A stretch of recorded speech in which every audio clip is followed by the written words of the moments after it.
साधना की ऊंचाई में ना पहुंचाने का जो प्रयास है वो हमारी इंद्रियों का है। बहुत ध्यान से एकाग्रता पूर्वक सुनना। जो हम प्रयासरत हैं पर हम साधना की ऊंचाई पर नहीं पहुंच पा रहे, इसमें सीधे अनुभव रहा इंद्रियों की गुलामी। धैर्यपूर्वक सावधान होकर श्रवण करें। इंद्रियों की गुलामी, आप अपने को ज्ञानी माने, विद्वान माने, भगत माने, महात्मा माने, वीर माने, कुछ भी, ये गुलामी छूट जाए तो अभी तुम स्वरूप में स्थित हो जाओ। ये जो हमारी 5 ज्ञानेंद्रियां हैं, आंख, कान, नाक, जिह्वा और त्वचा, नेत्रेंद्री, श्रवणेंद्री, घ्राणेंद्री, रसेंद्री और त्वगेंद्री, ये 5 विषयों में, पूरी सृष्टि को इन 5 विषयों में रख दिया गया है। रूप, शब्द, गंध, रस, स्पर्श, ये 5 ज्ञान इंद्रियों के विषय हैं। आंख रूप, कान शब्द, नाक गंध, जिह्वा रस और त्वचा स्पर्श, इसी में सारे सुखों को, सारे विषयों को रख दिया गया है। जगत में ये केवल 5 ही प्रपंच का विस्तार किए हुए हैं। कोई इन 5 में फंसा है, कोई एक एक में फंसा है। उपासक को स्वतंत्रता तभी मिलेगी जब पहले शास्त्र और गुरु की परतंत्रता स्वीकार करे। शास्त्र और गुरु का भय, शास्त्र और गुरु का शासन स्वीकार करे तो इंद्रियों के विषयों से हटने का उसको सौभाग्य मिल जाएगा। अगर वो शास्त्र और गुरु से स्वतंत्र है तो इन प्रपंच में वो परतंत्र रहेगा। सिद्धांत है ये। आजकल सबकी यही मांग है कि मैं किसी के अधीन नहीं, मेरा जीवन स्वतंत्र, मैं जो चाहूं वो कर सकता हूं। स्वतंत्र का हो, इंद्रियों के गुलाम हो, मन के गुलाम हो, विषयों के गुलाम हो। तुम विषयों को नहीं भोग रहे, विषय तुम्हें भोग रहे। विषय तुम्हारे अधीन नहीं, तुम विषयों के अधीन हो, विवेकहीन हो, इसलिए तुम समझ नहीं पा रहे हो। इंद्रियों की, विषयों की, मन की गुलामी को तुम स्वतंत्रता समझते हो। आजकल यही स्वतंत्रता मानी जाती कि जो मैं चाहूं भोगूं, जो मैं चाहूं देखूं, जो मैं चाहूं करूं, तुम मुझ पर अंकुश नहीं लगा सकते हो क्योंकि मेरा जीवन स्वतंत्र है। वाह, कैसी स्वतंत्रता! तुम समझ नहीं पा रहे हो स्वतंत्रता का स्वरूप क्या होता है। सब तुम्हारे अधीन हो, तुम किसी के अधीन नहीं। ये तो कोई महात्मा होता है, ये तो कोई पहुंचा हुआ सिद्ध होता है, और तुम अपने को स्वतंत्र समझ रहे हो। इंद्रियों के विषयों की गुलामी करते हो, मन की गुलामी करते हो, शरीर की गुलामी करते हो और अपने को स्वतंत्र समझते हो। कहते हो हम स्वतंत्र हैं, जो चाहेंगे करेंगे। अरे जो चाहेंगे करेंगे तुम नहीं, ये इंद्रियां जो चाहेंगी तुमसे करवा लेंगी। मन जो चाहता है वो तुमसे करवा लेता है। तुम गुलाम हो कि स्वतंत्र? देखो ना, जो सद्गुरु और शास्त्र की अधीनता स्वीकार करता है वो स्वतंत्रता की तरफ बढ़ता है। जो मन और इंद्रियों की स्वीकार करता है वृत्ति, वो गुलामी है। चाहे जितना बड़ा वीर हो, बाहर विजय प्राप्त करने के लिए दौड़ता रहता है, पर इंद्रियों पर विजय, मन पर विजय तो कोई गुरु कृपा पात्र ही कर पाता है। मनुष्य शास्त्र की बात, संत की बात, महात्मा की बात, ग्रंथ की बात, आचार्य की बात को कहता मैं क्यों मानूं, मैं तो स्वतंत्र हूं। वाह, क्या स्वतंत्रता है! वो कह रहा है मैं स्वतंत्र हूं, घोषणा करता है मैं जो चाहूं कर सकता हूं। जरा धैर्यपूर्वक सोचो, तुम गुलाम हो कि स्वतंत्र हो? गुलाम हो तुम, स्वतंत्र नहीं हो। जब ये इंद्रियां तुम्हारे अधीन होंगी, मन तुम्हारे अधीन होगा, तुम विश्व के किसी भी विषय से प्रभावित नहीं होगे, तब तुम स्वतंत्रता की तरफ बढ़ रहे हो। पराजित होकर घुटने टेक देने वाले को गुलाम कहते, स्वतंत्र नहीं कहते। तुम ये विषय, इंद्रिय, मन, इनके गुलाम हो और भगवदानंद की अनुभूति करना चाहते हो, पहले इनकी गुलामी से हटो। भगवान शंकराचार्य जी से प्रश्न किया गया कि जगत को किसने जीता? जीतम जगत के न। ज्ञान समुद्र है, बड़े बड़े विद्वानों को एक क्षण में मौन करा देने वाले महापुरुष। प्रश्न हुआ, जीतम जगत के न, किसने संसार को जीता? कौन स्वतंत्र और विजयी माना जाएगा? उत्तर हुआ, मनो ही एनो। जिसने 5 ज्ञानेंद्रियों सहित मन को जीत लिया, उसने जगत को जीत लिया, संसार को जीत लिया, त्रिभुवन को जीत लिया। बड़े बड़े वीरों को परास्त करने वाला, बड़े बड़े देशों पर विजय प्राप्त कर लेने वाला, वो विजयी नहीं कहा जाता। विजयी वो है जो विषयों के आकर्षण को, इंद्रियों को, मन को जीत लिया, उसे कहा जाता है विजयी। मामूली सा एक छोटा विषय इंद्रिय का तुम्हें अधीन करके पतन करवा देता, तुम्हारी दुर्दशा कर देता। तुम अपने को वीर समझते हो, स्वतंत्र समझते हो। अरे तुम ये नहीं समझ रहे कि कितनी बड़ी तुम्हारी गुलामी हो रही इंद्रियों की। वो जैसा चाह रही वैसा करवा रही है। तुम घोषणा करते हो मैं वीर हूं, मैं उपासक हूं, मैं विजयी हूं, संसार त्यागी हूं। देखो ना, इंद्रियों की, मन की गुलामी से जो मुक्त हुआ, वही तो मुक्त कहा जाता है, वही तो भगवदानंद का अधिकारी होता है। पूज्य श्री भाई जी महाराज कह रहे हैं, मुंबई में एक बड़े विद्वान और ज्ञानी महात्मा, वो मेरे पास मिलने के लिए आए। वो बहुत बड़े सम्माननीय थे, बड़ा उनका सम्मान होता था। इतने बड़े वो विद्वान थे कि बड़े बड़े तार्किक उनके सामने टिक नहीं सकते थे। जहां कोई प्रश्न करे तो प्रश्न पूरा नहीं हो पाता था, उत्तर प्रारंभ हो गया उनका उत्तर। परंतु जब वो हमारे पास आए, 1-2 दिन रुके, तो उनकी दिनचर्या देखी। वो इतनी रसेंद्री के वश में थे, कुछ कुछ मिनट में भाई जी गरम जलेबी मंगवा दीजिए, वो रबड़ी, वो भुंजिया मंगवा दीजिए, ऐसा वैसा, इतनी मांगे थोड़ी थोड़ी देर में। फिर कहते कि मथुरा के जैसे पेड़े होते हैं, वैसे तो ब्रह्मा ने सृष्टि में कुछ रचा ही नहीं, मथुरा किसी को भेजकर पेड़े मंगवा दीजिए। एक दिन में 25-50 चीजें अलग अलग से मंगवा के पाना उनका स्वभाव था, प्रभाव था कि बड़े बड़े विद्वान तर्क में परास्त हो जाते थे और ज्ञानी थे, महात्मा वेश में थे, बड़ा सम्मान होता। हमारे एक मित्र थे नानू राम जी, उन्होंने उनको निमंत्रण दिया। महाराज की विद्वता और सम्मान देख करके जब घर ले गए तो छक गए शाम तक ही।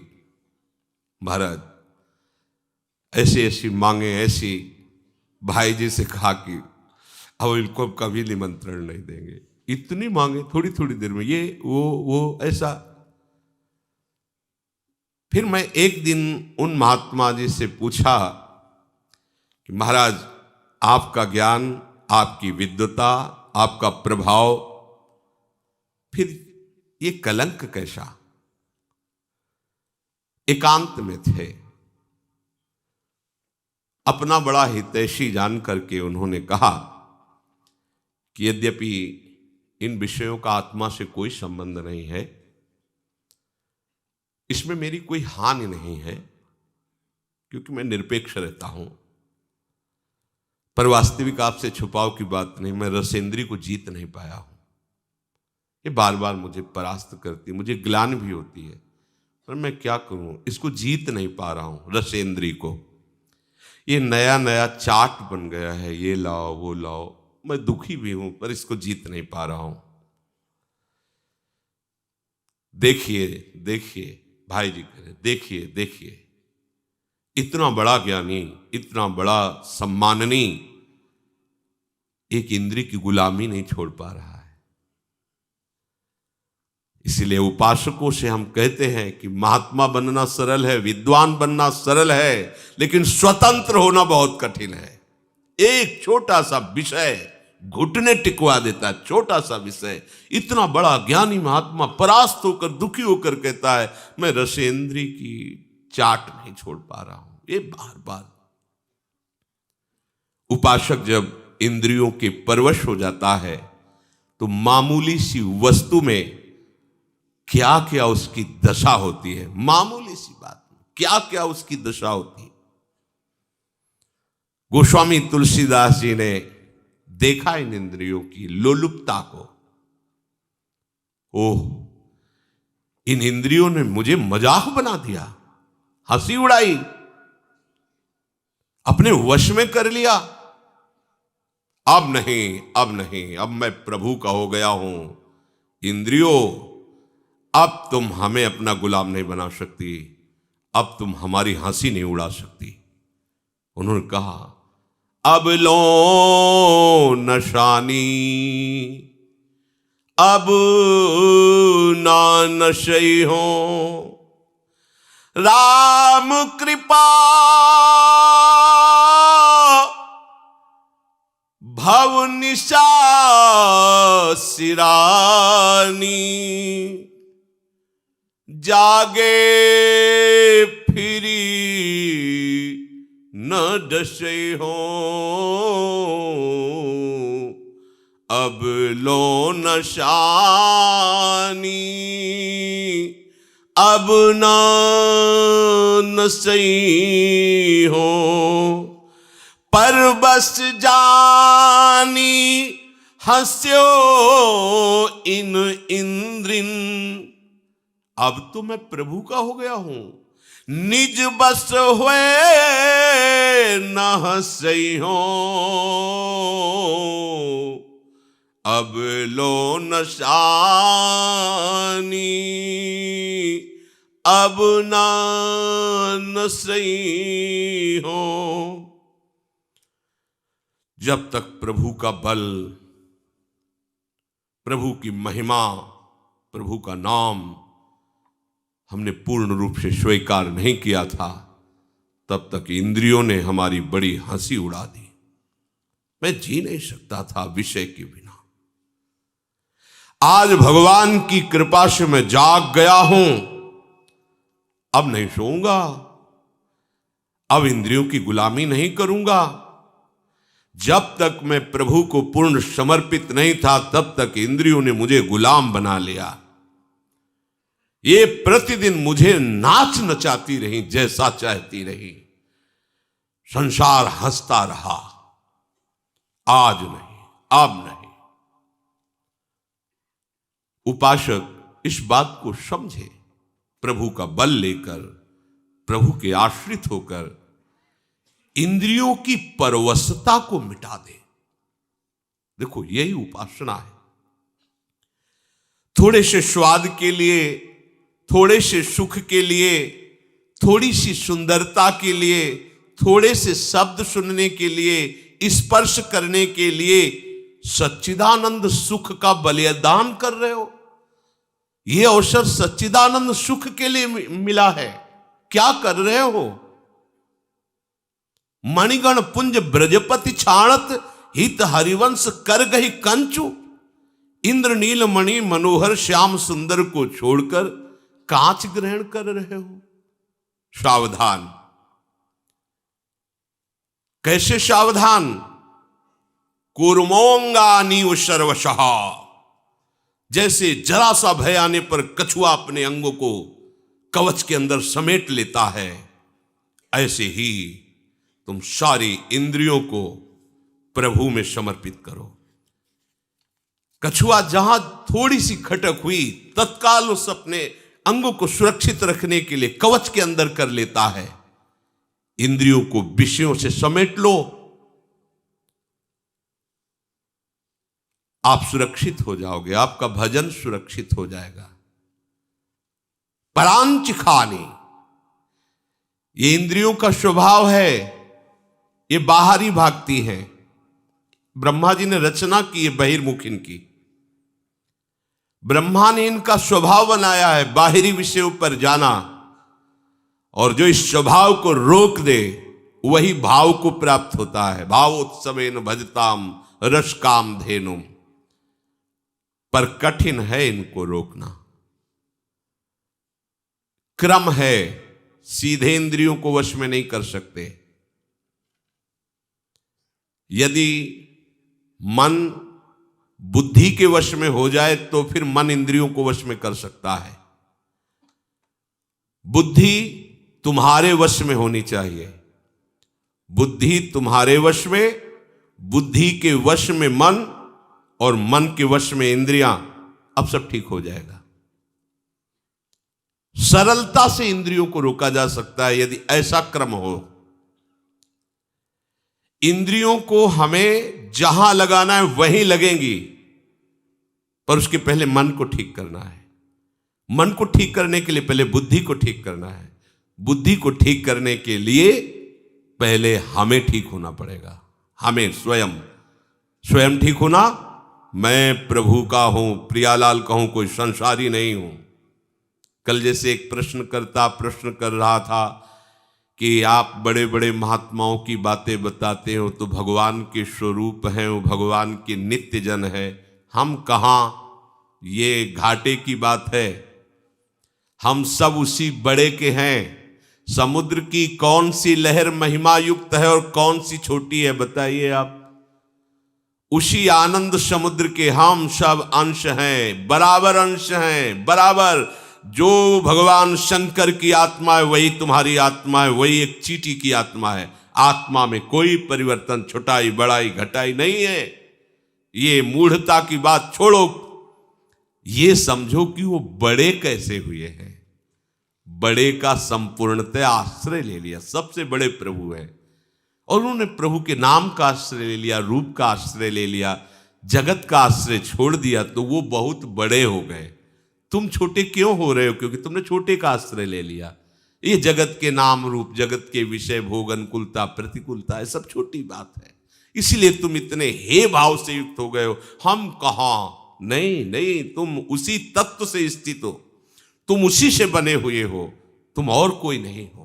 पहले स्वीकार करो मैं प्रियालाल का हूं, क्योंकि बुद्धि शुद्ध करने के लिए सबसे पहले यह स्वीकृति आवश्यक है। मैं संसार का नहीं हूं, मैं रिश्ते नातों का नहीं हूं, मैं शरीर का नहीं हूं, मैं प्रियाजू का हूं, प्रियालाल का हूं। ये सब इंद्रियां हमारी बहुत सहायक हो जाएंगी यदि आप इस सूत्र को समझ लें। आप इंद्रिय विजयी हो जाएंगे अगर ये सिद्धांत समझ लीजिए। ध्यान से समझना। देखो, घोड़े रथ में जुते हुए हैं, रथ को खींचकर लक्ष्य पर पहुंचाना घोड़ों का ही काम है। रथ में घोड़े हैं, उनमें बहुत पावर है। ये बहुत अच्छी बात है, क्योंकि मार्ग तय करने के लिए मरे हुए घोड़े नहीं चाहिए, पावरफुल चाहिए। परंतु अच्छे मार्ग पे चलाना और बुरे मार्ग पे चलाना, यह सारथी के अधीन बात है। घोड़ों को उनकी इच्छा पर छोड़ दोगे तो मार्ग से वो भटक जाएंगे। घोड़ों को सही दिशा पे चलाने के लिए लगाम होती है, लगाम के अनुसार, और लगाम होती है सारथी के हाथ में, और रथी का पूरा जीवन सारथी के हाथ में है। वो चाहे तो गड्ढे में ले जाकर के पूरा का पूरा चौपट कर दे, मरे रथी सहित। बुरा रास्ता या अच्छा रास्ता ये रथी के ऊपर होता नहीं है, ये सारथी के ऊपर होता है। सारथी को ठीक रखना है। अगर जुते हुए घोड़ों की लगाम ढीली हो जाए और सारथी नशे में हो तो रथी का क्या होगा, विचार कर लो। क्या निर्दिष्ट मार्ग पर लगाम छोड़ने पर घोड़े चल पाएंगे? सारथी मद से मतवाला हो रहा है, क्या उसको पता है कि उसका लक्ष्य क्या है? वो भूल जाएगा क्योंकि मदिरा पिए हुए है। शास्त्रों में इंद्रियों को घोड़ों से तुलना की गई है। बहुत बलवान घोड़े इंद्रियां हैं, उनकी लगाम मन है। मन रूपी लगाम को पकड़े हुए जो सारथी है वो बुद्धि है, और इसमें जो बैठा हुआ रथी है वो जीव है, वो आत्मा है। जो आत्मा है वो रथी है, रथ में बैठा हुआ है। विद्य शरीर रथ में वतु, ये शरीर रथ है, आत्मा रथी है, बुद्धि सारथी है, मन लगाम है, इंद्रियां घोड़े हैं। ये शास्त्र कह रहा है। इसी रथ में बैठकर हमें अपने असली घर पर पहुंचना है, प्रभु के पास। ये रथ मिला है यात्रा तय करने के लिए, प्रभु के धाम में पहुंचना है। इसलिए अपनी आत्महत्या मत करो। आत्महत्या, अगर ड्राइवर नशे में है तो पूरा का पूरा गाड़ी चौपट कर देगा, ऐसी जगह भिड़ा देगा, ऐसी जगह गिरा देगा, बिना लक्ष्य के चला देगा। सबसे पहली दवा करनी है रोगी ड्राइवर की, सारथी की।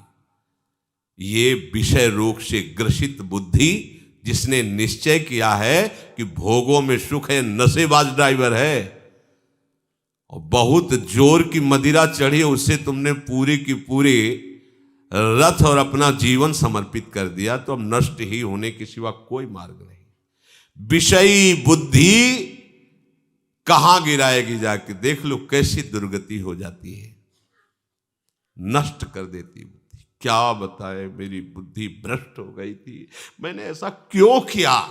आजीवन जेल, मरने के बाद नरक। एक घटना ने पूरे जीवन को बदल दिया। क्या हुआ? सारथी नशे में हो गया, लगाम ढीली कर दी, घोड़ों ने बलवान है, ऐसी जगह डाल दिया जाके, पश्चाताप के सिवा हाथ में कुछ नहीं रहता।